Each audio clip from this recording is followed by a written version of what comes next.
असल नाज़रीन, आज बहुत स्पेशल एपिसोड हम लेके आए हैं। हमारे साथ जो गेस्ट हैं वो एक इंतहाई ज़हीन, इंटेलेक्चुअल, माशाल्लाह फॉरवर्ड थिंकिंग, माशाल्लाह ख़ूबसूरत नौजवान हैं जो इस पॉडकास्ट की रूह रवां हैं। माशाल्लाह। इनके बगैर कुछ हो नहीं सकता। इंट्रो से पहले ही वो बोल रहे हैं तो लगता बोला उन पे। लेकिन आज हमारे साथ हैं सलमान खान। अस्सलाम वालेकुम सर। क्या हाल है आपका? ठीक है अल्लाह का सलमान? शुक्र। अल्लाह शुक्र। आप सुनाएं? ठीक है सर। बेहतरीन सलमान, अल्लाह शुक्र। कैसा लग रहा है मरीम नवाज़ के दौर में आपको? काफ़ी अच्छा लग रहा है यार। ईद पे तो थोड़ा सा कट करें नहीं, आप खुद बताएं, ईद पे आपको अच्छा नहीं लगा? कितनी साफ़ सुथरा लाहौर था माशाल्लाह से। तो बुज़दार की बारी भी साफ था। नहीं था, जेन्युइन नहीं था। बहुत बुरा था। और रिकॉर्ड कायम हुआ है 72 आवर्स में 56 टन 1000 टन जो डिस्पोजेबल था वो क्लियर किया गया है 72 घंटों के अंदर। असल में मैं कैंट में रहता हूँ। कैंट हमेशा साफ होता है, कोई भी गवर्नमेंट हो। क्योंकि वो फौज के अंडर आता है ना, तो वो उसका हुकूमत से लेना देना नहीं है। देना नहीं है। नो डाउट, क्या कहते हैं, नून लीग जिस काम में अच्छी है ये इस तरह उसमें काम हुआ है अप्रिशिएट करना चाहिए। जी। बजट के बारे में क्या आपकी सोच राय है? मैंने जो सैलरी ब्रैकेट का जो टैक्स था वो देख रहा था, तो वो उस पे तो उन्होंने कम ही की है, 5% से 1% पे लेके आए तो ठीक है। बट मैं सोच रहा था कि अगर ये कम कर रहे हैं तो फिर ये टैक्स ज़्यादा कैसे जनरेट करेंगे, अगर तो उन्होंने यही ब्रैकेट को कम कर दिया हुआ है तो इन्होंने क्या बड़ी ब्रैकेट को ज़्यादा किया? नहीं, उनको ऑल द वे 50,000 महीने से लेके तकरीबन आप कह लें 12 लाख रुपए महीने तक इन्होंने रिडक्शन की है। और FBR का जो टारगेट है वो इंक्रीज़ कर दिया 18% से। तो नहीं, अगर इन चीज़ों में कम कर दिया तो फिर ये फैक्ट्रीज वगैरह से ज़्यादा चार्ज करेंगे। बिजनेस को टैक्स करेंगे। FBR थोड़ा सख्त होगा। जब आप अपनी इनकम टैक्स डील करते हैं उसमें लेवीज़ इन्होंने इंक्रीज़ कर दी हैं। और ये वक्तन फ़वक्तन जो सरकारी टैक्स होते हैं चीज़ों में बढ़ा देंगे। ऑनलाइन स्पेंडिंग पे इन्होंने 2% टैक्स कर दिया। 2% टैक्स कर दिया। मैं ई-कॉमर्स पे इन्होंने 18% टैक्स इम्पोज किया है। तो किस तरह की चीज़ों पे? यूट्यूबर्स पे नहीं लगा इन्होंने टैक्स? अभी तक कोई पता नहीं चला, मतलब मोटा मोटा लगेगा, कुछ बहुत लगेगा फॉर श्योर। लेकिन इन्होंने इंश्योर किया है कि ये टारगेट कहीं ना कहीं से पूरा हो। हालांकि पिछले साल FBR अपने टारगेट्स नहीं मीट किया। तो अगर टारगेट मीट नहीं होते हैं तो किन की फेलिंग होती है? FBR की, गवर्नमेंट की या आवाम की? कलेक्टिव फेलिंग होती है। गवर्नमेंट लोग तब टैक्स देते हैं जब उनको कोई चीज़ नज़र आ रही हो या फिर उनकी मनपसंदी गवर्नमेंट हो। मगर जब तक ये टैक्स नहीं देंगे तब तक लोगों को कैसे पता चलेगा कि कुछ हो रहा है? थोड़ा सा एक चीज़ आप कर ही नहीं रहे हो तो आप कैसे सोच सकते हो कि ये कुछ भी नहीं हो रहा? मतलब कि हुकूमत नहीं कर रही, हुकूमत हमारे पैसे लेके भाग जाएगी। आपने कभी दिए ही नहीं है, तो आप कैसे सोच सकते हो कि उसकी वजह है कि आपका मोस्ट टैक्स कलेक्शन होता है वो सैलरीड क्लास से होता है। ठीक है। ठीक है, तो वो तो टैक्स दे रहे हैं 70 साल से, उनको कुछ नहीं मिला आज तक, तो वो तो कह सकते हैं। अब आपकी जो सैलरीड क्लास है जो तकरीबन 30-40% ऑफ लेबर पॉपुलेशन है आपकी, तो वो तो कह सकते हैं भाई हमें कुछ नहीं मिला। ये जो आपको ज़्यादातर कंप्लेन करते हुए लोग नज़र आ रहे होते हैं ना, ये ताजर कम्युनिटी होती है। ये टैक्स वैसे ही बहुत थोड़ा देते हैं, ये तो देते ही नहीं है, मतलब बहुत थोड़ा देते हैं। तो आपका जो मुल्क का बजट है उसका मेजॉरिटी हिस्सा सैलरीड क्लास से आ रहा होता है। आ रहा होता है। आज तक उनके लिए क्या हुआ है? देखो, जो ताजिर है वो हस्पताल भी प्राइवेट ले जाएगा, प्राइवेट स्कूल भी पढ़ा लेगा, ठीक है, हर चीज़ वो अपने पैसों के जोर पे कर लेगा। सकता है। जो सैलरीड क्लास है उसको तो ये रिलीफ चाहिए। अब तो किसी भी सरकारी अस्पताल चल जाए तो लग पता जाता है, बहुत बुरा हाल होता है। टफ होता है ना। हमारे यहाँ जब कोई तंगी आती है, कोई मुश्किल वक्त आता है तो हम उधार लेते हैं, ऐसे ही सरकार के पास नहीं जाते। नहीं जाते। ठीक है, मिसाल तौर पे मैं छोटी सी मिसाल देता हूँ। कई हमारे दोस्त हैं, उनके बच्चे डिलीवर होने हैं तो वो उधार पैसे लेते हैं कि प्राइवेट अस्पताल से करा लें। तो वो सैलरी क्लास जो है उसको आपने एक धोखा तो नहीं कहूँगा, एक ख्वाब देना होता है कि पाकिस्तान कुछ है और आप जो पैसे देने से कुछ मिलेगा। उनको कुछ नहीं मिला 70 साल से। मेरा एक क्वेश्चन कि अगर तो गवर्नमेंट अस्पतालों का इतना बुरा हाल होता है तो गवर्नमेंट हॉस्पिटल्स में इतना रश क्यों होता है? वो फिर कौन सा तबका? वो बहुत ही निचला तबका आया होता है। तू ये सोच, एक सेकंड तसव्वुर कर, तेरे घर में 8 फ़र्द हैं, ठीक है, तू है, तेरी बीवी हैं, 2-3 बच्चे हैं, अम्मी अबू हैं, इस तरह करके साल में 4-5 चक्कर अस्पताल के लगने हैं। लग जाते हैं, कोई ना कोई बीमारी। हर दफ़ा 50,000 40,000 लगना है।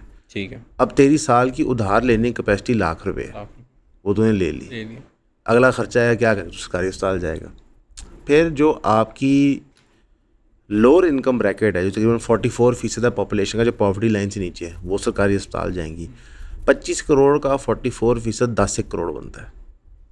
तो तुझे रश मिलेगा नहीं। तू ये छोड़, तो किसी प्राइवेट अस्पताल जाए, वहाँ भी रश होता है। ठीक है, तो एक चीज़ ये भी मेरे माइंड में आती है कि जो गवर्नमेंट हॉस्पिटल होते हैं, जो एलीट लोग होते हैं या बड़े लोग होते हैं, वो सिफारिशों के साथ अपना काम ज़्यादा करवा लेते हैं।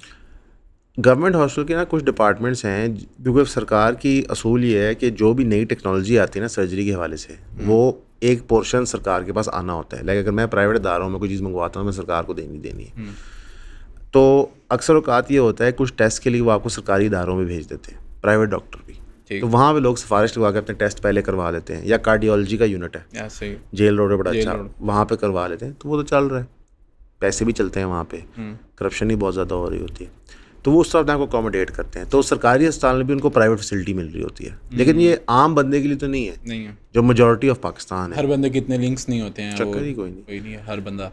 और फिर गवर्नमेंट को इसके लिए क्या करना चाहिए, मतलब कि वो ज़्यादा हॉस्पिटल्स पे हॉस्पिटल बनाना। अगर गवर्नमेंट हॉस्पिटल भी ज़्यादा बनाना शुरू करती है तो लोग इस पर भी तनकीद करना शुरू करते हैं कि फजूल खर्ची कर रहे हैं, ये कर रहे हैं, ये कर रहे हैं, वो कर रहे हैं। हॉस्पिटल पे नहीं होता यार। अब मैं तो डाल देता हूँ, जो लोगों ने अस्पताल बनाने पे तनकीद की थी ना, वो कैंसर वाले पे थी जो बना रहे हो, तो उसी की बात कर रहा था। वो बहुत पेटी चीज़ थी, मैं बताता हूँ क्यों। एक कैंसर हॉस्पिटल बना हुआ है, बट उसी के हर बंदे को मतलब कि उस तरह नहीं मिलता ना। शौकत खाना में भी हम उसी फ्री है बेशक, बट उधर कितनी लंबी क्यू है। अब मैं उसी बात पे आ रहा हूँ, क्या सरकार ने कैंसर हॉस्पिटल क्यों चुना? क्या कैंसर सबसे बड़ा प्रॉब्लम है पंजाब का? नहीं, क्योंकि ठीक है उन्होंने एक चीज़ से दो निशाने लगाने की कोशिश की, ऑफ कोर्स इस बात पे तनकीद है। बाकी अगर आप, मेरा तो ये ख्याल है कि हर इलाका वाइज अस्पताल बनने चाहिए। हाँ, लाहौर में बर्डन नहीं होना चाहिए पूरे जोन का, ठीक है, तो बर्डन नहीं होना चाहिए। ईद पे देखा है ना कि जैसे सुनसान, इतनी मज़ा आ रहा था गाड़ी चलाने का कि मैं सारे गए हुए थे। उसकी बुनियादी वजह है कि जो हमने पिछले 25-30 सालों के अंदर सिर्फ लाहौर की एक्सपेंशन और डेवलपमेंट की है। ऐसे ही इसलिए तो वो कहते हैं कि जो भी चीफ मिनिस्टर पंजाब होता है वो असल में मेयर लाहौर होता है, ठीक है। और ये जो गिला है बुजदार वाला, वो इसलिए कि वो मेयर लाहौर में अच्छा नहीं था, ठीक है। शायद उसने साउथ में काम कराया, लेकिन वैसे वो भी नज़र नहीं आते, लेकिन मेयर ऑफ लाहौर तो अच्छा नहीं था भाई। ये गोजर खान और दूसरी सिटीज़ ये भी तो काफ़ी डेवलप हो रही हैं, फैसलाबाद इस तरह की, कि ये अभी बस दिखावा ही है, बस उस तरह नहीं हो रही हैं। इन शहरों के अंदर ना मिडिल क्लास इतनी नहीं है। लाहौर में मिडिल क्लास बड़ी है। आपकी जो सरकारी फैसिलिटीज़ होती हैं मिडिल क्लास के लिए होती हैं, एलीट के लिए नहीं होती। फैसलाबाद में बहुत एलीट हस्पताल हैं एलीट लोगों के लिए, सियालकोट में है, सरगोदा में। सियालकोट वालों ने अपना एयरपोर्ट बना लिया था। सबसे पहले आप सबका बहुत शुक्रिया हमें सब्सक्राइब करने के लिए। जिन जिन दोस्तों ने हमारी फैमिली में शामिल हुए 3000 की सब्सक्रिप्शन लेके, काइंडली हमें व्हाट्सएप किया करें ताकि हमें पता हो कि हमने किस ग्रुप में ऐड करना है। वैसे जो आप सब्सक्राइब कर रहे हैं, इसके लिए आपको 12 वीडियोज़ हर महीने मिलेंगी जो प्राइवेट वीडियोज़ होगी, यानी कि वो कंटेंट किसी ने ना पहले देखा होगा, ना वो कभी किसी मेन चैनल पे अपलोड होगा। वो सिर्फ आपके कंजम्पशन के लिए होगा जो 3000 की सब्सक्रिप्शन पे कर रहे हैं। अब वो कंटेंट होगा क्या? उसमें आपको लाइफ स्टोरीज पता चलेंगी, कुछ फिलोसॉफिकल आइडियाज़ डिस्कस होंगे, कुछ पर्टिकुलर इंसिडेंट्स होते हैं जिसकी वजह से चैनल्स डिमोनेटाइज हो जाते हैं, वो ग्रेट डिटेल में डिस्कस होंगे। कुछ आपके साथ कंटेंट शेयर किया जाएगा जो अवेलेबल नहीं है आम पब्लिक को, और जो पब्लिकली उस तरह शेयर भी नहीं हो सकता। मोस्टली चीज़ें एजुकेशन रिलेटेड होंगी, हर चीज़ का कोई लेसन होगा पीछे, लेकिन ज़्यादा से ज़्यादा इसको आप सब्सक्राइब करें ताकि आप हमारे काम को सपोर्ट कर सकें। तो प्लीज़ हमें सब्सक्राइब करें, 3000 रुपीज़ भेजें, व्हाट्सएप करें और ईऑन फैमिली का हिस्सा बनें। Thank you. एक चीज़ ये भी मैं सोचता हूँ कि लाहौर में ज़्यादा ये जो पार्लियामेंट है और जहाँ पर असम्बली है, इस तरह की चीज़ें बड़ी बड़ी हैं, तो इसलिए ज़्यादा फोकस लाहौर पे किया जाता है। नहीं, लाहौर बहुत पुरानी गद्दी है ताकत की, शुरू से बहुत है पुरानी। नहीं, इंडिया जब हाँ, मुगल एम्पायर से देख लो, लाहौर फोर्ट क्या है, ठीक है। मैं बहावलपुर में भी तो ये चीज़ें थी। बहावलपुर डेवलप हुआ था नवाब ऑफ बहावलपुर के अंडर, वो लाहौर जितना पुराना नहीं है। उससे भी लाहौर उससे पहले बहुत पहले, लाहौर मुगल एम्पायर से, ठीक है, उससे पहले से। तो और फिर दूसरा इत्तेफाक ये रहा है कि जो आपके प्राइम मिनिस्टर बने हैं, जो चीफ मिनिस्टर बने, वो लाहौर से थे। आप पूरे नून लीग का केडर देख लें, नवाज शरीफ, शहबाज शरीफ, मरीम नवाज़, उनका भाई बेटा शहबाज शरीफ का, हमजा शहबाज, सारे लाहौर के। इनके मरासम यहाँ हैं, तल्लक यहाँ हैं, तो फिर वहाँ पर फिर लाहौर के अंदर पैसे ज़्यादा हैं, ठीक है। तो जहाँ पे आपका वोटर जो होता है वो अमीर होता है, वो एक्सपेक्ट करता है मेरे इलाके में चीज़ें होंगी। बट भाई ये चीज़ कराची पे क्यों नहीं इम्प्लीमेंट होती? कराची को तो दानिस्ता तौर पे तबाह किया गया, सोची समझी साजिश के तहत। जब 47 के बाद मुहाजिरीन आना शुरू हुए तो उन सारों को उठा के मेजॉरिटी को कराची भेज दिया क्यों? आप डिवाइड करें ना, सारा बोझ कराची पे डाल दिया।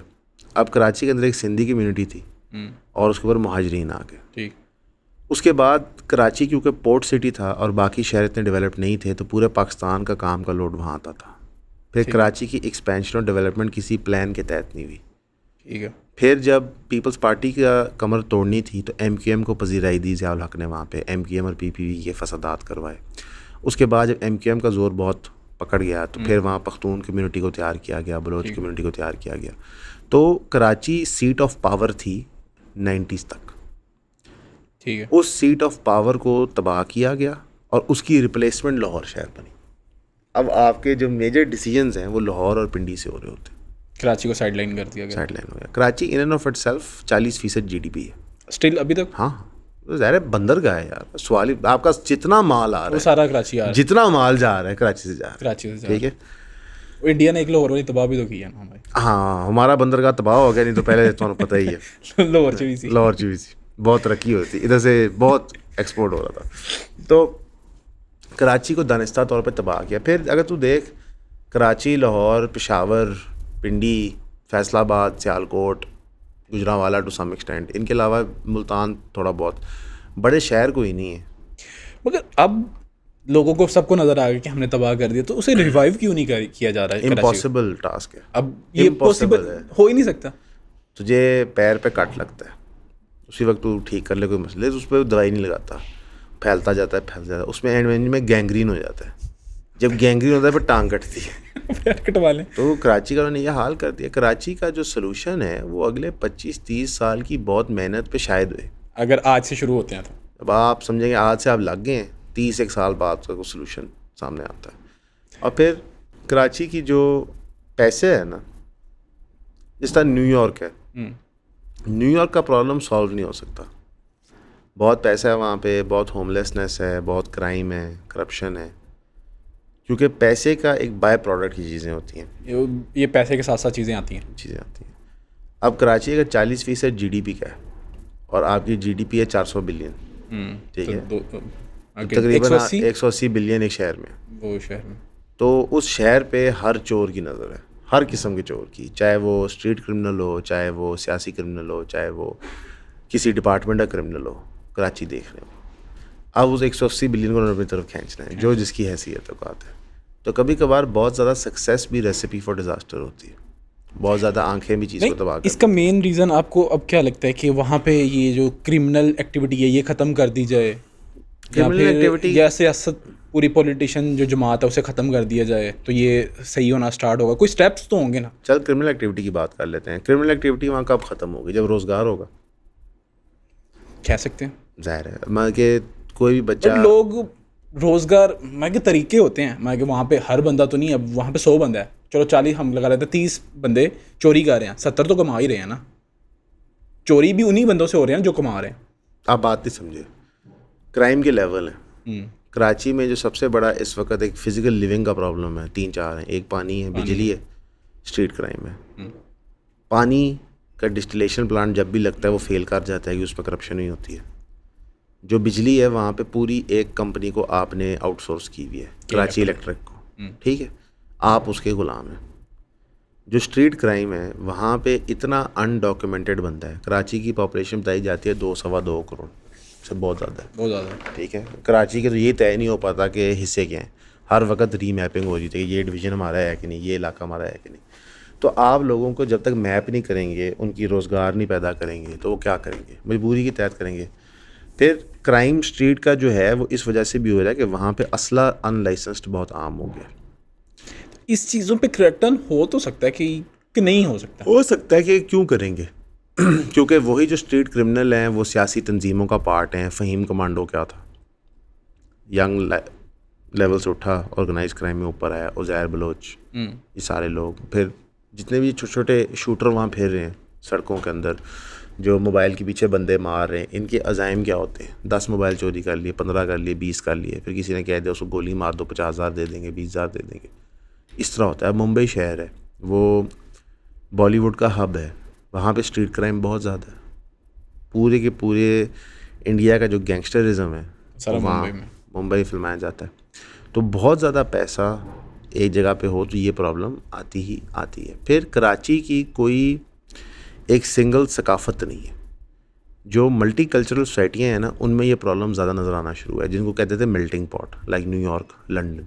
वहाँ पे इतनी कौमें रहती हैं, वो कौमें जो हैं वो आपस में घुल मिल नहीं पा रही, अपने अपने उन्होंने गेटो या टोलियाँ बनाई हुई हैं और उनके आपस में ही मसले चल रहे हैं। अब स्ट्रीट क्राइम के अलावा जो लसानी वायलेंस वहाँ हो रहा है, नो गो एरियाज़ हैं, वो आप कैसे ख़त्म करेंगे? आप लोगों को जबरन कैसे इकट्ठे करेंगे जब आपने कोई नज़रिया पेश नहीं किया? मिसाल के तौर पे आप फाटा में रहते हुए एक बच्चे से पूछो पाकिस्तान का मतलब क्या है, और वही सवाल आप पूछो लाहौर में रहते एक बच्चे से, और वही सवाल पूछो आप कराची के मुहाजिर से, कराची के सिंधी के, कराची के पठान से, कराची के बलोच से, तो डिफरेंट जवाब, सारों के डिफरेंट जवाब होंगे।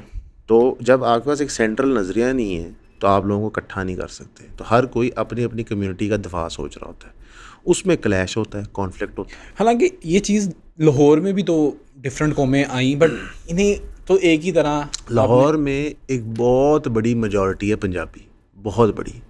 ठीक है, बस अगर लाहौर में 100 बंदा है ना तो आप समझ 75 पंजाबी है। अच्छा। फिर वो पंजाबियों की सब कास्ट होगी, कोई राई हो गया, कोई राजपूत हो गया, कोई गुज्जर हो गया, कोई जाट हो गया, लेकिन सब पंजाबी हैं। सब एक ही किस्म की पंजाबी 19-20 के फ़र्क से बोलते हैं। ठीक है। जो बाकी कौमें आती हैं वो बहुत थोड़ी माइनॉरिटी में। फिर जो लाहौर का कल्चर है वो डिफरेंट है फ्रॉम कराची का कल्चर।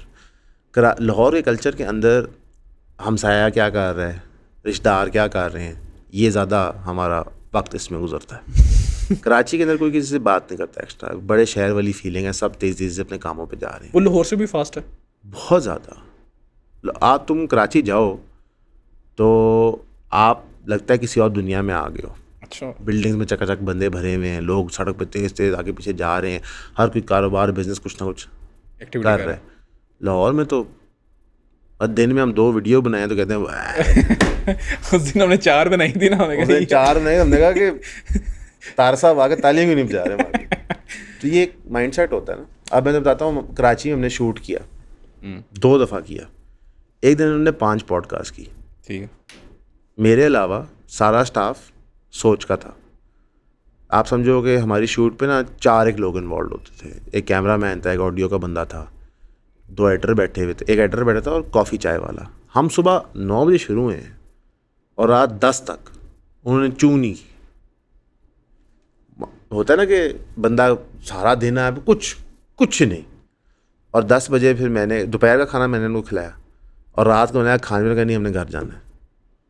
हम तो यहाँ पे 5 से 7 होते थे, हम कहते हैं मंगाओ जी, चिप्स मंगाओ, पीनट मंगाओ, जूस मंगाया, मंगा कुछ टच होना चाहिए। और ये इस तरह नहीं, मैं बुरे सेंस में नहीं कह रहा, ये हम सब की नेचर है, उनकी नेचर से डिफरेंट है। ठीक है। और वहाँ पे एक चाइनीज़ बच्चा था जो 70s में चाइनीज़ लोग पाकिस्तान आए थे, एक हिंदू लड़का था, एक 2 मुसलमान लड़के थे और ईसाई था जो पियन था। सारे ही अलग थे, डिफरेंट कम्युनिटी हैं। ठीक है। और एक पंजाबी था जो मुसलमान लड़का था, डिफरेंट कम्युनिटी हैं, लेकिन वो एक माइंडसेट उनका बना हुआ है। तो लाहौर इस वजह से थोड़ा डिफरेंट है।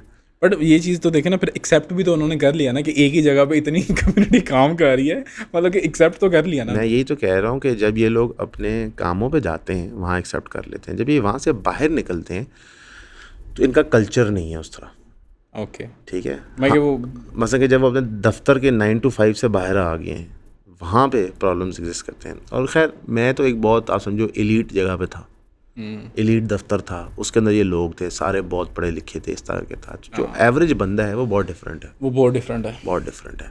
और शायद काम के पॉइंट ऑफ व्यू से सारे आपस में कोऑर्डिनेशन करते हैं, लेकिन उनकी आपस में वो गहरी दोस्तियाँ लग नहीं रही थी। मुझे कोई याराना नहीं था। मेरे को फील मतलब कि मुझे थोड़ा सा कराची के दफ्तर में फ़ील हो रहा था कि यहाँ पे सब काम करने आते हैं, हाँ, बट दैट्स इट।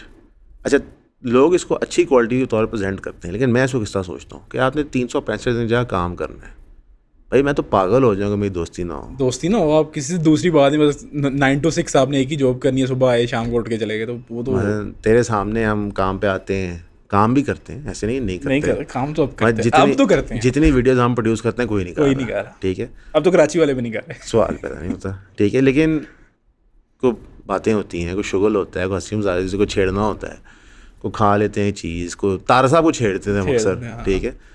तो वो वहाँ पे नहीं है।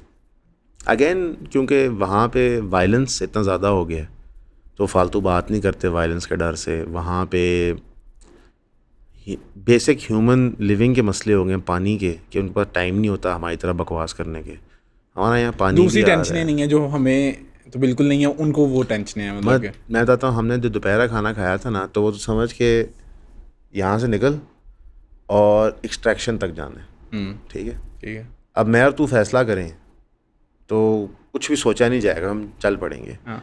वहाँ पूरा उन्होंने मोबाइल दफ्तरों में रखे, ठीक है। अच्छा, और पैसे बस उतने ही लेके गए लिमिटेड से। मेरी जेब में तो पता है फिर कैश होता है। मैंने तो नहीं उनको बताया मेरे पास कितना कैश है, तो उन्होंने अपने कार्ड लिए, कार्ड जेबों में रखे, जो वो डेबिट कार्ड होते हैं। वहाँ पर हम चल के वहाँ गए। जब हमने खाना खाया मैंने थदी निकाली, वो मेरा मुंह देखें ये कौन जानवर आदमी है। फिर मैंने भी ना, ठीक है, फिर हम वापस गए। तो इस तरह है। तो ये चीज़ें ना फिर इवेंचुअली आपकी साइकी को अफेक्ट तो करती हैं। हाँ, एक मेंटली तौर पे आपके भाई कि लाहौर में आज से साल पहले इस तरह की चीज़ें होना शुरू हुई थी। 1 साल पहले कि चोरियाँ होने स्टार्ट हो गई थी। 1-2-3 गिरोह आए हुए थे मार्केट में, वो चोरियाँ कर रहे थे, तो उनके रख दिया पंजाब पुलिस ने, उनके धजियाँ उड़ा दी। वो जो महीने का पीरियड था ना, कसम से खौफनाक था। मतलब कि मेरे 3 दोस्तों के मोबाइल चोरी हुए। यार इसकी वजह कैसे हम सोच नहीं सकते ना ये। हाँ, मैं क्या तो ये नॉर्मल है, आप बाहर बाइक पे जा रहे हैं, फोन सुन रहे हैं रात के 12 बजे हों, 1 और 2 हों, हम स्नूकर खेलने जा रहे हों ज़रा की मोटरसाइकिल पे, जेबों में हमारे आईफोन होते थे और 1000 रुपया होता था। हमने कभी नहीं सोचा। ज़हन में। अच्छा, ये नहीं कि हमने सिर्फ डिफेंस खेली है। शादबाग जा रहे हैं, आज लड़के पीको रोड जा रहे हैं, आज लड़के जा रहे हैं कायदा इंडस्ट्रियल स्टेट खेलने, खौफनाक जगह पे। कोई चक्कर नहीं, चक्कर कभी नहीं सोचा। मैं रात को, तुझे तो पता ही है पार्क एवेन्यू कहाँ पे, जिया बगा पे, रात को जी फुटबॉल खेली, 12 बजे खाना खाया, 1:30 बजे गाड़ी में कैश लेके आराम से जा रहे हैं, कोई फिक्र फाका ही नहीं है। रिंग रोड पे आराम से घूम रहे हैं, कोई टेंशन ही नहीं है। ये लाहौरियों को तो बिल्कुल आदत नहीं है इन चीज़ों की, क्योंकि ये चीज़ जब हुई थी तो एक टाइम पे मुझे जब 3 कज़नों ने बताया ना कि भाईजान ये हो गया मेरे साथ। अच्छा, ये भी होना है यहाँ पे। लेकिन यहाँ पे वही है ना कि जो हमारा सियासतदानों का कंट्रोल है पुलिस पे, वो उसको इफेक्टिवली इस्तेमाल करते हैं। यानी कि जो पुलिस है यहाँ पे वो अपना काम करती है। हाँ, तो ये चीज़ लाहौर में काफ़ी चीज़ें अच्छी हैं, मतलब कि लॉ एंड ऑर्डर थोड़ा सा बेहतर है, बहुत बेहतर है, कराची की निस्बत मुकाबले कोई नहीं है। मैं कि पूरे पाकिस्तान से। कराची से जब लोग यहाँ पे आते हैं, नजम आता है, ठीक है, तो नजम तो रात का कीड़ा है। तो कराची में जिस तरह गाड़ी चलाता है खौफनाक तरीके से, कि रुकना कहीं नहीं है, तो लाहौर में तो हम हर इशारे पे रुकते हुए जाते हैं। हम ना रुके 2000 का चलान हो जाता है। हर इशारे पे रुक रहे होते हैं, हम शीशे नीचे करके भिखारियों को पैसे भी दे रहे होते हैं, ठीक है, शीशे नीचे होकर सिगरेटें चल रही होती हैं, बातें हो रही होती हैं। तो ये वो नहीं है, उसकी वजह से उनकी साइकी बहुत अफेक्ट होती है, और इवेंचुअली वो चीज़ फिर आपकी रोज़मर्रा ज़िंदगी में ट्रांसलेट करती है और आपके बच्चों की साइकी में करती है। मैं तो बताऊँ, हम स्कूल में थे तो कराची ग्रामर स्कूल की टीमें आती थी, वो कभी रिक्शे में नहीं बैठे थे। ये शुरू से ही ऐसा था? कोई आज 10 साल पुरानी बात भाई, जब से मैंने होश संभाला ऐसे ही था, जब से MQM का वहाँ दौर चल रहा है तो ऐसे ही था। लेकिन तार साहब की कहानियाँ जो 78 की हैं, तो तब भी ऐसी था, ऐसे ही था। भाई उससे पहले वो कहते थे कि हम गाड़ी में कैश लेके जाते थे, नॉर्मल था। हाँ। कोई इतना नहीं था। फिर बाद में जब वो बुशराजादी वाला सीन हुआ तो उसके बाद बहुत ख़राब होता। कराची की टीम आनी, उन्होंने कहना जी हम रिक्शे में कभी नहीं बैठे। तो मैं वो रिक्शे में नहीं बैठे, कितने को बर्गर है, लेकिन वो रिक्शे में सिक्योरिटी की वजह से नहीं बैठे। सिक्योरिटी की वजह से नहीं बैठे। उन्होंने कभी कपरी, हालांकि कपरी बहुत बर्गर जगह है, कपरी टाइप जगहों में नाश्ता नहीं किया हुआ। तो मैं कहा वो कराते हैं। सुबह का टाइम था, डिबेट शुरू में 3 घंटे थे। सुंदरदास रोड पे रिक्शे में गए 4, उन सारों को रिक्शे में बिठाया, सबको कपरी लेके गए, वो खुशी से पागल। ये मैं एक चीज़ ये भी सोचता हूँ कि इतने मसले, तो कराची का फूड कल्चर इतना ज़्यादा कैसे हो गया? उनके पास सिर्फ एक ही राहत है आपका, खाने की, और उसमें हेवली इन्वेस्टेड है। फिर वहाँ पे जितनी कौमें हैं वो अपना खाना लेके आई हैं, तो वहाँ मिक्स है। वहाँ पे आपको पंजाबी खाना, सिंधी खाना, बलोच, पख्तून खाना, जो मुहाजिर कम्युनिटीज़ थी, बिहारी हो गए, बंगाली हो गए, इनके खाने, मेमन हो गए, इनके खाने मिलते, सिंधियों के, गुजराती फैमिलीज हैं पुरानी, तो वो खाने सारे मिक्स, वो एक चीज़ है। फिर पैसा बहुत है। फिर उधर जो माल डलता है ना, वो सी फूड के पॉइंट ऑफ व्यू से बेस्ट है, क्योंकि समंदर साथ समंदर है। साथ है। फिर जो इम्पोर्टेड माल है दुबई 3 घंटे दूर है, ठीक है, वो भी डाल रहा है, तो उस पॉइंट ऑफ व्यू से वो बहुत अच्छा है। लेकिन यार मैं नहीं समझता कि ये को प्लस पॉइंट है। मैं मुझे खाना बुरा दे दो, स्कूटी चाहिए भाई। हाँ मतलब कि टेंशन नहीं चाहिए बस, ये चीज़ें तो ठीक है। ठीक है मेरे रोज मोबाइल चोरी होगा, लेकिन जो टिक्के हैं यहाँ बहुत हैं, लाइक इसकी तो गेम ही हो रहा है। किसी कॉजेशन नहीं समझ आती।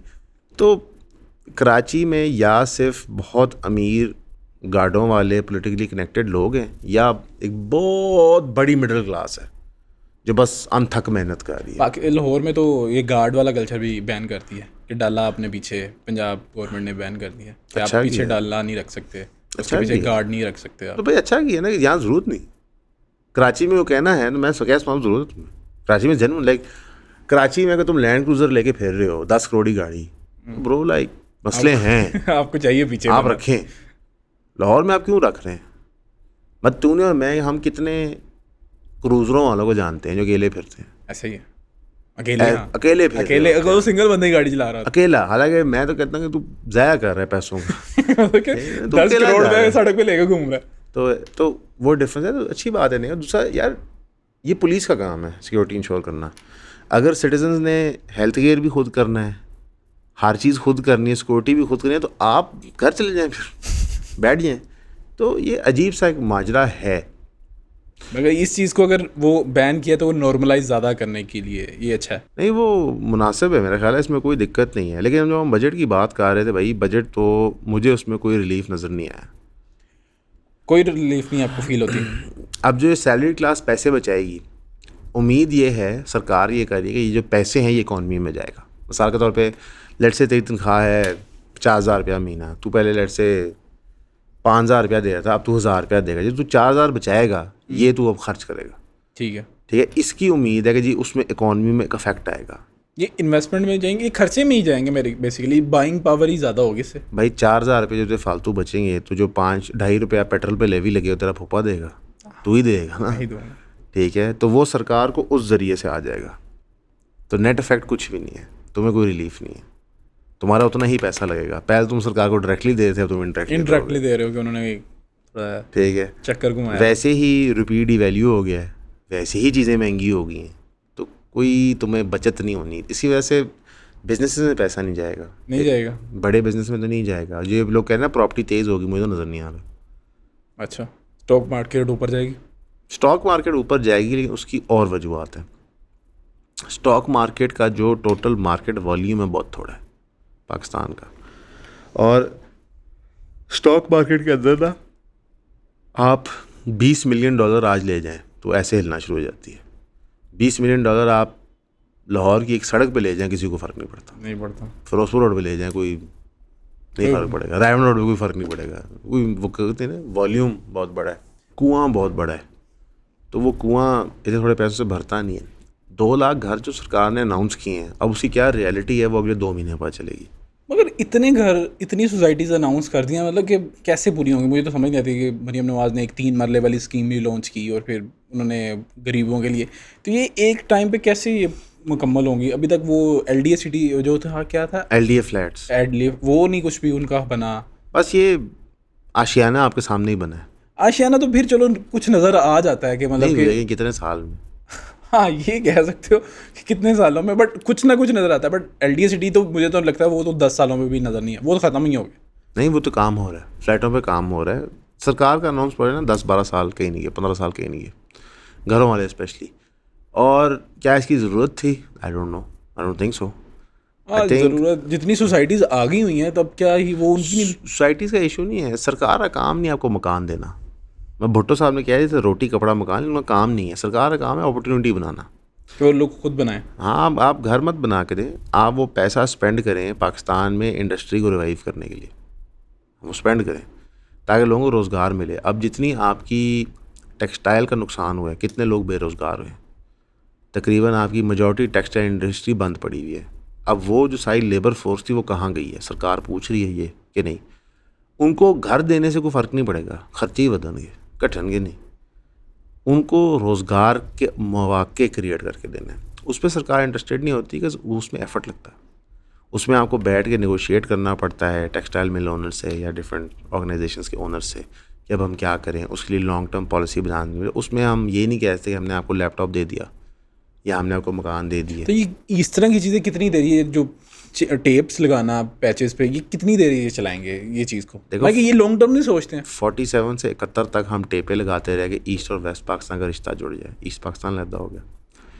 71 से लेके आज तक हम लोगों को ये मनाते रहे कि जो हुकूमत अब आ रही है ये सारा कर देगी, डेमोक्रेसी है, मगर ये डेमोक्रेसी है। ठीक है, ठीक है। लोगों को समझ आ गई, हमारा 3 मुख्तलिफ लोगों ने हमें बेवकूफ़ बनाया, बेनज़ीर, नवाज शरीफ, इमरान खान ने। ठीक है, ये जमहूरियत नहीं थी, जो भी था ये एक हाइब्रिड निज़ाम ही था। हाँ, ये जो टेन्योर है 15-20 साल का, ये सारा ना ये 90 से लेके आप आज तक कह लें, मुशर्रफ का बीच में निकाल के, तो ये एक आमरीत टाइप निज़ाम ही था। उसके बाद मैंने लोगों को कहा कि जी हमारा जो डेवलपमेंट का तरीका है वो थ्रू चाइना है। ठीक है। और उसमें समझ भी आ रही थी। सीपैक का काम शुरू हो गया, क्यानी साहब ने किया, राहील शरीफ साहब ने किया, बाजवा साहब ने कहा कि नहीं करना। ठीक है। ये जो नीचे जमहूरी लीडर हैं उनको छोड़ देंगे, कोई ताल्लुक नहीं है इससे। मसलन साल में 12 दफ़ा बाजवा साहब राहील शरीफ साहब चाइना जाते थे, नवाज शरीफ साहब ने। तो ये जो है ना कि जी मैंने सीपैक बनाया या मैंने छोड़ दें सर, क्यानी साहब ने किया, राहील शरीफ साहब ने बनाया, बाजवा साहब ने बंद कर दिया। ठीक है, तो ये आगे आपको कंटिन्यू होगा, दोबारा से स्टार्ट होगा, या अभी भी लगता है कि नहीं, अभी भी कोई मूड नहीं है इनका? इंडिया ने जो जंग करके पाकिस्तान और चाइना को करीब कर दिया ना, तो हो सकता है शायद हो जाए, अब चांस लग रहा है। लेकिन जब भी चाइना और पाकिस्तान करीब होते हैं तो अमेरिका कोई ना कोई पैकेज अनाउंस करता है और पाकिस्तान लपक पड़ता है उस पर। चाइना का जो पैकेज का अंदाज़ है वो डेवलपमेंट और इन्वेस्टमेंट रिलेटेड होता है, उसमें पैसे कमाना का डिफरेंट तरीका होता है। अमेरिका तो पैसे देता है, वो तो सीधा ही कहता है पकड़ 5 बिलियन, 6 बिलियन, 3 बिलियन, अपना कट रखो, जो मर्जी का, सवाल जवाब नहीं होता उस पर। ये जो US एड ट्रंप ने बंद की है, ट्रंप की वजह ये थी कि इसमें भाई हम पूछ ही नहीं रहे कि हम पैसे किस चीज़ के दे रहे हैं, सवाल जवाब ही नहीं हो रहा, ऑडिट ही नहीं हो रहे। और हकीकत US एड जिस तरह NGOs के पास आया, कोई सवाल जवाब नहीं, हर छपड़ी ने NGO खोला हुआ था। NGO वालों के पास ऐसी गाड़ियाँ हैं, मैं बंदा देखता कि NGO की कार की रहे हो तुसी। हमारे दिमाग में जब NGO होता था ना बचपन में, तो ये होता था कि कोई बंदा फलाई काम कर रहा है, ED साहब हो गए, इमरान खान हो गया, ऐसे, ठीक है, अबरार हक हो गया, और ये चंदा इकट्ठा करते हैं और लोगों की मदद करते हैं, और नज़र आता है हर किसी ने NGO खोला हुआ है। बंदा तू करता क्या है? मेरा NGO है सदर्न पंजाब की विमेन की एम्पावरमेंट का। अच्छा, तो कैसे एम्पावर कर रहे हो?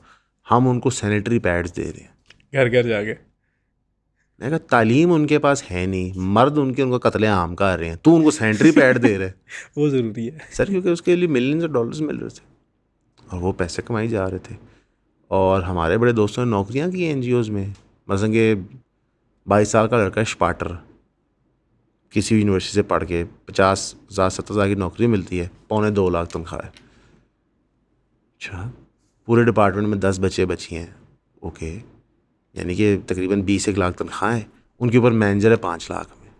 अच्छा, महीने में जी एक दफ़ा हमने साउथ पंजाब जाना है। मेरे एक दोस्त ने मुझे कहा कि यार मैं बहावलपुर जा रहा हूँ, वहाँ पे कहाँ रहा हूँ? मैं बताया ये होटल रह रहे, वहाँ करूँ क्या मैं 3 दिन? मैंने कहा ये महल देख, वो महल देख, ये जगह देख, वो जगह देख। नहीं तेरा काम नहीं है? कहता नहीं, वो वहाँ पे एक सेंटर है, वहाँ पे जाना है, एक टॉक देनी है, वापस आ जाना है। सेंटर में उन्होंने 20 माएँ बैठाई हुई, ठीक है, उनको उन्होंने टॉक दी, तस्वीरें फ़ोटो ऑप्स हुए, पीछे भेजा, उन्होंने कहा क्या क्या पैसे transfer credit to your account.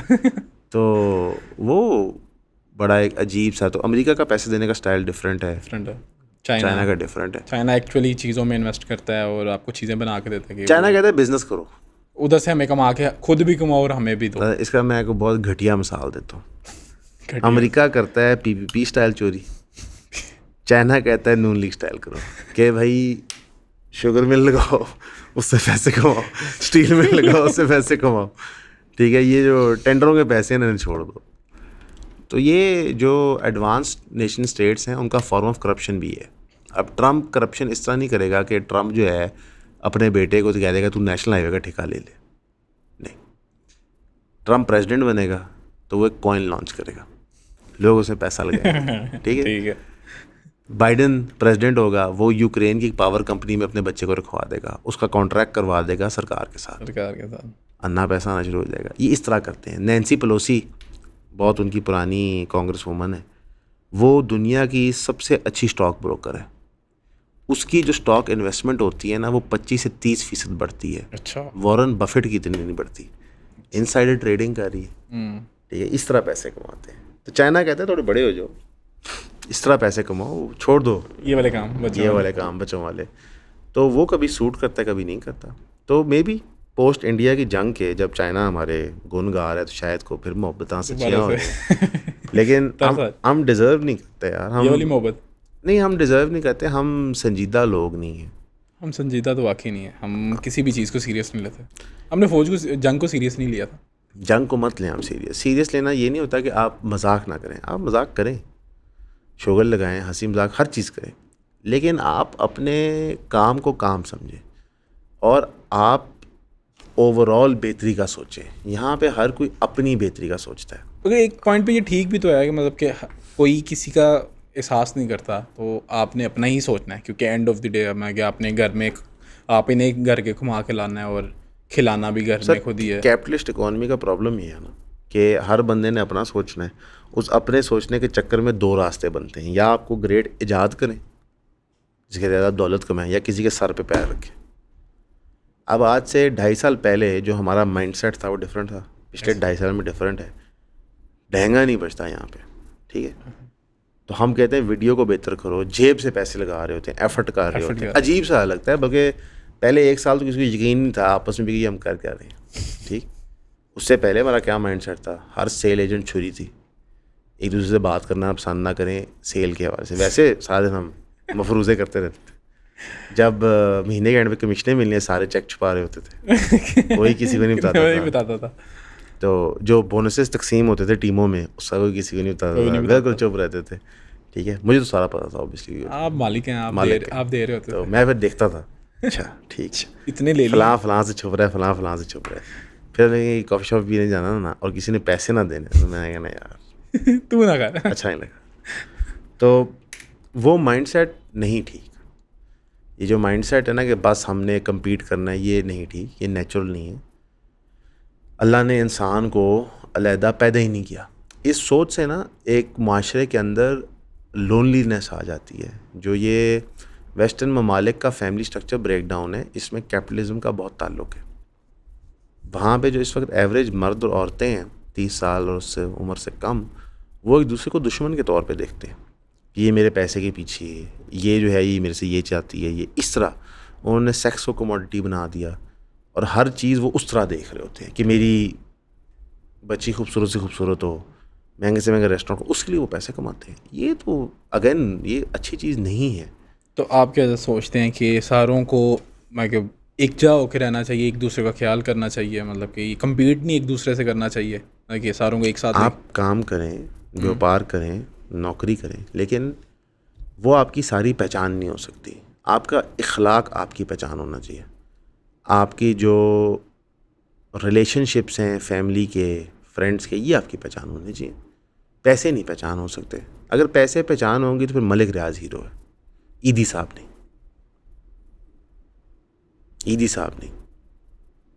आज कितने लोग ईदी साहब को याद करते हैं, स्कूलों में पढ़ते हैं, असेंबलियों में उनकी बात होती है, या बच्चे सोचते हैं बड़े होकर मैंने ईदी साहब बनना है।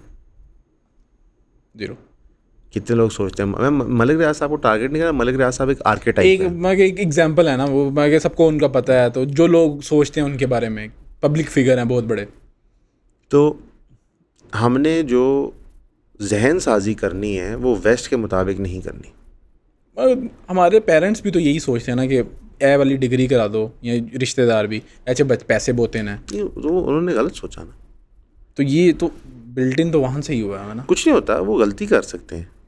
आप समझे नहीं यार, किसी को ये तो नहीं पता ना कि वो हर दफ़ा सही होंगे, आप गलत भी हो सकते हैं। उस ज़माने में शायद को लग रहा हो कि ये बेहतर तरीका है, ना आज हमें पता है कि यार ये तरीका दुरुस्त नहीं था, हमें कलेक्टिवली सोचना चाहिए था। यही वो सोच है जो कराची को मार रही है, यही वो सोच है जो पाकिस्तान को तबाह कर रही है। हर कोई अपना ही सोच रहा है, कलेक्टिवली नहीं हो रहे। कलेक्टिव कहाँ हो रहे हैं? लसानियत की बुनियाद पे, बलोच तहरीक, पख्तून तहरीक, पंजाबी तहरीक, साउथ पंजाब तहरीक, इस पे हो रहे हैं। क्योंकि हर कोई अपना सोच रहा था, उसकी वजह से इनकम इनइक्वालिटी होगी, इलाके इग्नोर हो गए। अब मैं लाहौर में बैठा हूँ, मैं सारा टप्पा अपनी तरफ मार रहा हूँ, कराची वाला अपनी तरफ मार रहा है, तो कोई तो हारेगा ना। जो हारेगा उसका इलाका पीछे रह जाएगा। वो फिर इकट्ठे होकर अपने जुल्म जो उन पे हुए हैं उसको डिस्कस करके लसानी तरीके बना रहे हैं। तो ये इंडिविजुअलिस्टिक सोच का नतीजा है। अमेरिका के अंदर इस वक्त जो कैलिफोर्निया में राइट्स हो रहे हैं, वहाँ पे लोग खुलेआम कह रहे हैं कि कैलिफोर्निया पहले मेक्सिको का हिस्सा था, हमारा हक है यहाँ रहने का, तो हमें निकाल नहीं सकते। जो वहाँ पे इलीगली लोग घुसे हैं वो ये बात कर रहे हैं और लोकल लोगों ने सपोर्ट कर रहे हैं। इंडिविजुअल्स का सोच के आपने वहाँ पे होमलेस प्रॉब्लम क्रिएट की, ठीक, उसका रिजल्ट आप भुगत रहे हैं। तो जब तक आप कलेक्टिव सोच नहीं बनाते, किसी आइडिया के आगे पीछे वो नहीं आती, ये प्रॉब्लम आता रहेगा। जो हमारा बजट है, इसको हम क्यों कहते हैं ये अमीरों का बजट है? क्योंकि ये उनकी मुशावरत से बनता है। क्यों? और हर नहीं, ये कोई पहली दफ़ा तो नहीं आया, हर साल ही ऐसा। मैं इस सिर्फ की नहीं, मैं ओवरऑल सोच की बात कर रहा हूँ। अब ये जो बजट की मीटिंग्स होती हैं, इनमें बैठता कौन है? लीड लोग जो आपकी पाकिस्तान को चला रहे हैं बेसिकली। तो वो फैसला करते हैं क्या करना है, वो डिसाइड करते हैं इकॉनमी कैसे चलानी है। मेरा ये दावा है कि असद उमर, मिफ्ता इस्माइल, मोहम्मद औरंगज़ेब साहब, ये लोग कॉमन लोग नहीं हैं, आम एलीट है। इनको नहीं पता कि जब आप गंदम की बेस प्राइस ख़त्म करते हैं उसके नुकसान क्या होंगे। ये कागज़ों पे तो बना सकते हैं, लेकिन ये उस साइकी में नहीं जा सकते जो उस फैमिली के साथ होती है। 6 महीने जिस किसान ने 1 एकड़ ज़मीन भी काश्त की हो, उसने क्या क्या ख्वाब सोचे होते हैं उस फसली कटाई से। हाँ, मतलब कि उसने सोचा कि मैं इससे ये वाला काम कर लूँगा, ये बिकेगी। उसने पेंडिंग किया कि 6 महीने बाद मेरे को पैसे आएंगे, मैं ये चीज़ कर लाँगा, मैं बच्चे नू ट्यूशन दी फीस जो भी उन्होंने सेमेस्टर ये वगैरह। एक स्ट्रोक ऑफ द पेन से उसकी पूरी दुनिया पलट कर देते हैं। और मसला ये है कि जब उसकी दुनिया पलट होती है तो सरकारी कोई सर्विस नहीं है, ना हस्पताल की, ना स्कूल की, ना जॉब की, जहाँ पे वो रिकवरी कर ले। तो क्या करेगा? फंस गया। तो आपको आम लोगों को शामिल करना है बजटी गुफ्तगू में। ये बड़ा टेक्निकल आपने बात है, मैं भी यही सोच रहा था। फिर आम लोगों को, एक तो ये बड़े लोग हैं, फिर इनको एडवाइस जो देता होगा वो उन्होंने कि अपने टीम में भेजी होंगी जो लोगों से पूछ के आते हैं, और देन कोई तो रूल तो होगा ना। जो इसका दुनिया में हमें मिसाल मिलती है ना, वो यूनियंस की होती है। हर जगह यूनियन होते हैं, अमेरिका में भी यूनियन है। जो फिर आकर हमारे यहाँ रिक्शा यूनियन बहुत तगड़ी है। ऐसा ही है। तो जब रिक्शा कम्युनिटी के साथ कुछ करना होता है तो रिक्शा यूनियन से बात की जाती है। आपके यहाँ यूनियंस बनने ही नहीं दिए जाते। जो नेस्ले ने वाला केस था, जिस बंदे ने अपने को आग लगी, तो क्या मसला था? वो यूनियन बना रहे थे। नेस्ले ने उसके यूनियन के एहतजाज में फायरिंग करवाई थी, वहाँ बंदे शहीद हो गए थे। वो बंदा केस लड़ते लड़ते कंगाल हो गया, उसने अपने को आग लगा दी। बट यूनियन के कहते बाद में वो ये भी मसले होते हैं कि वो ब्लैकमेल करते हैं। सर, आप कानून बनाए ना, आप रूल ऑफ लॉ इन्फोर्स करें। आप कहते हैं कि FBI इकट्ठा करेगा पिछले साल के टारगेट से 18.5% ज़्यादा, कैसे करेगा? उनको ऑथराइज करेंगे, कानून बनाएंगे, उनको पावर्स देंगे। आप यूनियन बनने दें, आप कानून बनाएं। आपके मुल्क में एंटी टेरर कोर्ट है, सब कहते हैं जी वो इनफेक्टिव है, मिलिट्री ट्रायल करने दें। क्यों इनफेक्टिव है? वो आपने बनाए थे एंटी टेरर कोर्ट। अब आप हर किसी पे अगर एंटी टेरर का पर्चा करवा देंगे, जाली पॉलिटिकल विक्टिमाइजेशन करेंगे, तो मफलूज तो हो जाएगा ना सिस्टम। तो आप उसको उस चीज़ के लिए इस्तेमाल करें। ये मोबाइल फ़ोन सुनने के लिए है, व्हाट्सएप करने के लिए, इंटरनेट इस्तेमाल करने के लिए। ये हथौड़ा नहीं है कीलों के लिए। अब मैं कहूँ ये हथौड़े की तरह परफॉर्म नहीं कर रहा, लिहाजा ये फारग हो गया, अगला ले आओ, इसमें तो कोई सेंस नहीं है। तो हमारी जो चीज़ जिसके लिए होती है उसके लिए हम इस्तेमाल नहीं करते। यूनियन बनने दें, कानून साजी करें। आप यूनियन ने कानून बनाए, आप यूनियन बनाए पाकिस्तान में, आपको पहली दफ़ा पता चलेगा आपके मुल्क में लेबर फोर्स कितनी है। ये तो भी हम गैस करते ना, इतने हैं। यूनियंस वो काम करके देंगे आप फिर पता चलेगा कितने लोग टैक्स दे रहे हैं कि नहीं, कितनी फैक्ट्री वाले कितनी तनख्वाहें दे रहे हैं, कितनी तनख्वाहें कैश जा रही हैं, कितनी डिक्लेयर हो रही हैं। तो ये तो लीड को मुनासिब ही नहीं है, वो कभी होने तो नहीं जो यूनियन नहीं बनने की वजह, वो सिर्फ ये तो नहीं है कि वो ब्लैकमेल करते हैं, मैंने ये नहीं कहा, करते हैं ब्लैकमेल, लेकिन काफ़ी नहीं भी करते हैं। मैं कि हर चीज़ गिव एंड टेक है, के साथ साथ चल रही होती है। हर छोटा बच्चा जो गाड़ी चलाता है, ज़रूरी नहीं उसका एक्सीडेंट हो, लेकिन एक चीज़ इलीगल है तो छोटे बच्चे गाड़ी नहीं चला सकते। हम किसी भी चीज़ पे लेजिस्लेशन नहीं कर सकते कि वहाँ अब्यूज़ का चांस है। जब वो अब्यूज़ करे तो आप कानून लगा दें उसके ऊपर।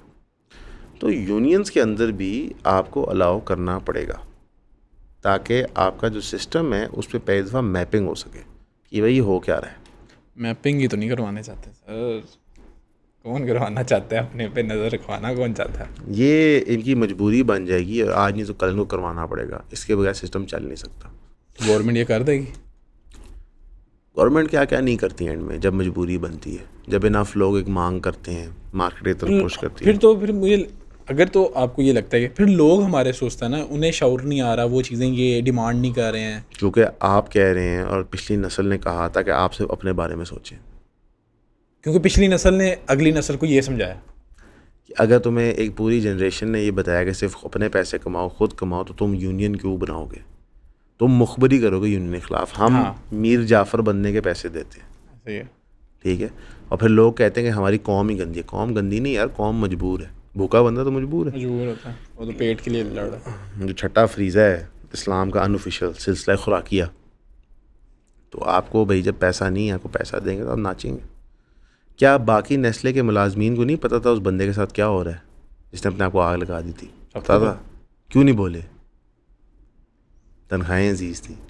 मैं बुरा नहीं समझता इसको, हमने सिस्टम ही इस तरह का बनाया है, माइंडसेट ही ऐसा सबका कर दिया हुआ। भाई उस लड़के को पता था जिसने अपने आप को आग लगाई, उसकी जान चली गई, कि मैंने उधार भी ले लिए, मेरे पास पैसे भी ख़त्म हो गए हैं, मैं अपने बच्चों को नहीं खाना खिला सकता, सरकार उनको खाना नहीं खिला सकती, मेरे बच्चे बीमार होंगे, वो सरकारी अस्पताल जाना होगा, वहाँ पे इलाज नहीं मिलेगा, मैं अपनी जान ले लेता हूँ। उसने भी तो एक चीज़ कि मैं मरता हूँ, बाकी जो मर्जी देखते रहे।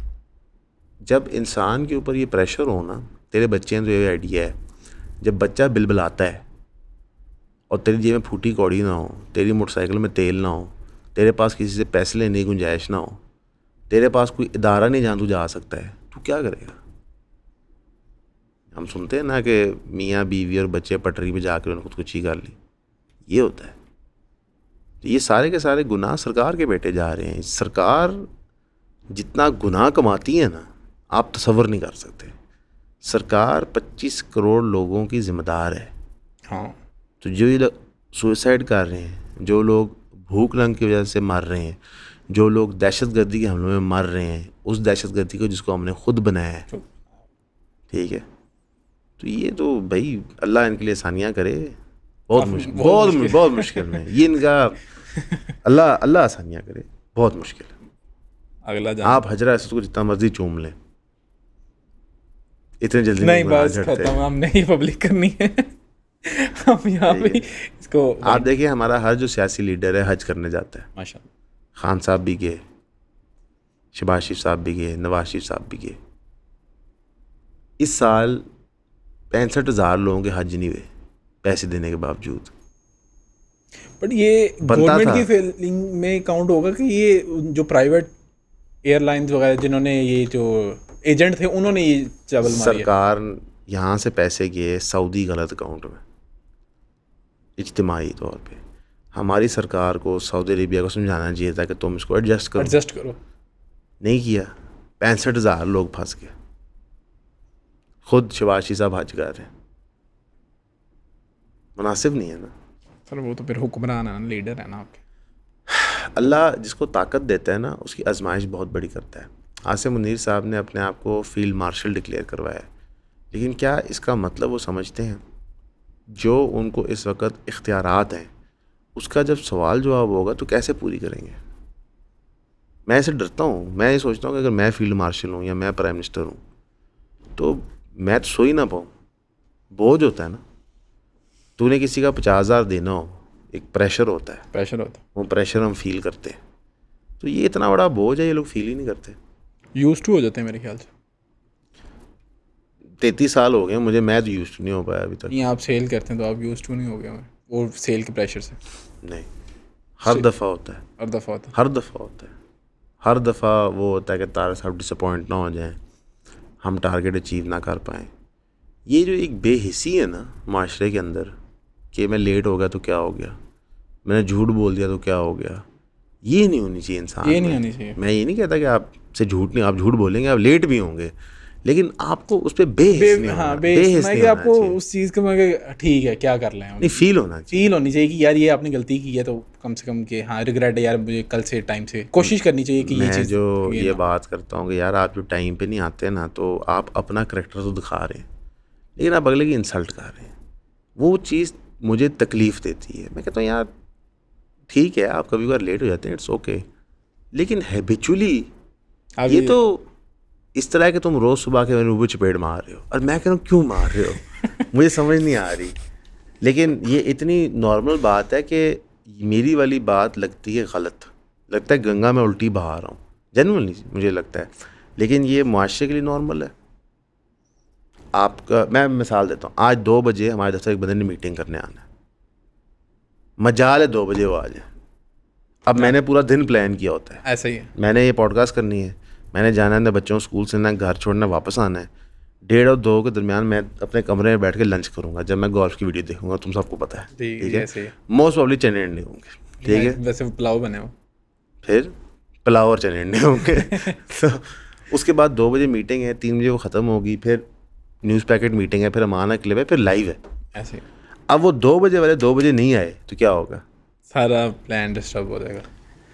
ये मेरे मुंह पे चपेट मारने वाली बात है ना, मैं तो पागल हूँ, मेरे पास तो काम कोई नहीं है, ठीक है। इस चीज़ में सरतारी और आप भी पंचुअल जो टाइम सरतारी की ये चीज़ मुझे सबसे अच्छी लगती है, जो टाइम उन्होंने दिया है उस टाइम पे वो चीज़ वो तो इस तरह देख, भाईजान सख्त तबीयत के आदमी है कुछ मामलों में, लेकिन वो चीज़ हम एक्सेप्ट क्यों करते हैं कि वो कभी तरतीब से बाहर कोई चीज़ नहीं करते। अगर उन्होंने तुझे कहा है ना कि सलमान बेटा 10:30 बजे मैं ये फ़लाँ चीज़ करूँगा तो ये पता ही होगी, ऐसे बिल्कुल। उसी तरह जब उनसे हम उधार लेते हैं, मैं भी लेता हूँ कि भाईजान ये उधार चाहिए, तो कहेंगे बेटा फ़लाँ तारीख को इतने बजे, तो आप बिल्कुल चिल होते हैं। ये उस बंदे की पैसों की वजह से नहीं है, कमिटमेंट की वजह से, ये चीज़ तो, और वो सबसे पहले शुरू होती है छोटी बुनियाद पे, वक्त की कमिटमेंट, तो उसमें तार साहब जो हैं वो सबसे मेरे ख्याल से बेहतर हैं। ये चीज़ आहिस्ता आहिस्ता अल्हम्दुलिल्लाह टीम में सारे लड़कों को समझ आ गई है, बिल्कुल, और वो अब ये चीज़ फील भी करते हैं, सो मच सो कि अब उन्हें ये भी फ़िक्र होती है कि जी फ़लाँ चीज़ टाइम पे नहीं हुई जी। मैं समझता हूँ कि जो चीज़ हमने गेन की है, हाँ वो ये चीज़ मैं कि साल पहले ये चीज़ हमें किसी में नहीं थी, ये चीज़ नहीं, परवाह ही नहीं थी, नहीं झूठ बोले, मुझे भी नहीं थी, कोई चक्कर ही नहीं, तो वो अब हमें बड़ा फील होती है, खुद हमें होता है कि यार ये चीज़ हुई नहीं, अभी तक हुई नहीं है। मतलब कि मैं टाइम देख रहा था 10:30 हो गए हैं यार, असद भाई नहीं है, असद भाई लेट हो गए हैं। मैं आज पहुँचा 10 बजे, और मैंने टीम को सुबह 9 बजे मैसेज किया था कि मैं 10 बजे पहुँचूँगा, हम मीटिंग करेंगे। उसकी वजह है कि अगले 5-6 दिन ड्राइवर नहीं है, तो मैंने बच्चों को सुबह स्कूल छोड़ना है उनका 9:30 बजे, और उनको 1 बजे पिक करना है, तो वो मुझे तरतीब मैच करनी है, लेकिन इंशाल्लाह क्लिप उसी तरह होगा मतलब मैं वो न्यूज़पेपर, तो हर चीज़ मैनेज हो सकती है।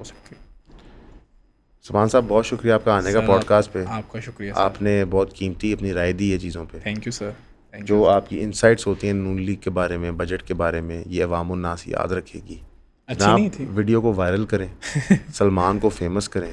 वैसे अब तो कई सलमानों पे पर्चे हो गए अभी नीचे सर्च कर रहे थे आयशा जट एंड सलमान इसका नाम ही सलमान तो वैसे ही हमें पता है सलमान जो है वो ज़रा नोटी होते हैं, सलमान खान इंडिया वाले देख लें यार हम तो, लेकिन ये सलमान शरीफ है। चलो जी, thank you sir, thank you.